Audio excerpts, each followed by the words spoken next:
The religious issue. Imam Yahya Hendi spends most of his professional time as the Muslim chaplain at Georgetown University, but he also conducts services at Bethesda Naval Hospital near Washington. He says he encountered Nidal Hasan there, and that Hasan asked him for help in finding a wife. The third imam we've found who Hasan approached for that.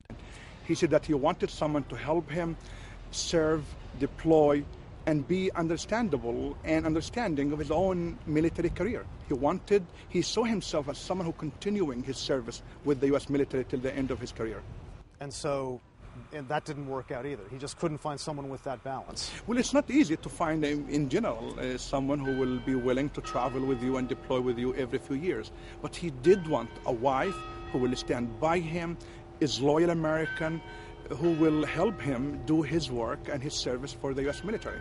While he was a devout Muslim, CNN has also learned Hasan frequented this strip club near Fort Hood in the weeks leading up to the shootings. Hendi says that runs counter to Islam, too. You know, for me, everything that he did is against the teachings of Islam. Killing fellow soldiers, fellow citizen men and women, the shooting, the bloodshed, it speaks of someone who did not understand his faith very well. Islam is against going to strip clubs, but it's also against killing fellow citizens. Hasan has been charged with 13 counts of premeditated murder at Fort Hood. He's not pled to the charges. CNN terrorism analyst Peter Bergen says that with his defense of suicide bombings, the giving away of his possessions, and the way he dressed, Nidal Hasan seemed to be preparing for his own death.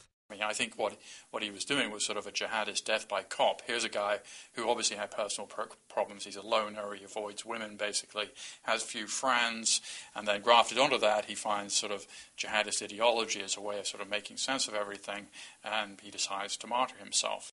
Bergen and other experts say Hasan could be someone who engaged in what they call self-radicalization, the idea that militant religion might provide an answer to psychological problems that someone already has. Brian Todd, CNN, Washington.